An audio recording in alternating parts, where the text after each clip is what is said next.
بسم اللہ الرحمن الرحیم۔ سریہ ابو سلمہ عبداللہ بن عبدالاسد رضی اللہ تعالیٰ عنہ محرم 4 ہجری میں پیش آیا۔ یہ مہم نجد کے علاقے قطن میں ہوئی، جو مدینہ سے مشرق کی طرف تقریباً 5 دن کی مسافت پر تھا۔ کہانی: غزوہ احد کے بعد مسلمانوں کے دشمنوں نے یہ سمجھ لیا تھا کہ اب مسلمانوں کو نقصان پہنچانا آسان ہے۔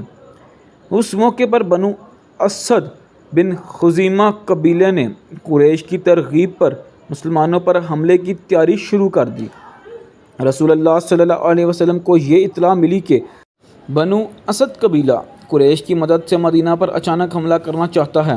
آپ صلی اللہ علیہ وسلم نے فوراً اس کے توڑ کی تدبیر کی اور اپنے جانثار صحابی ابو سلمہ عبداللہ بن عبدالاسد رضی اللہ تعالیٰ عنہ، جو حضرت ام سلمہ رضی اللہ تعالیٰ عنہا کے شوہر تھے اور بدر و احد دونوں میں شریک ہوئے تھے، کو ایک لشکر کے ساتھ روانہ فرمایا۔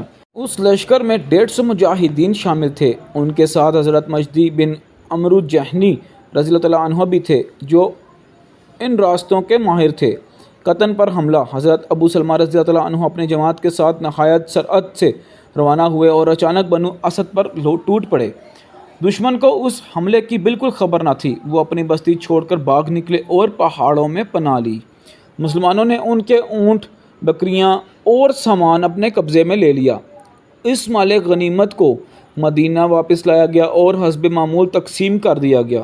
نتیجہ: بنو اسد کا منصوبہ ناکام ہوا اور ان کا قریش کے ساتھ مل کر مدینہ پر حملہ کرنے کا خواب ٹوٹ گیا۔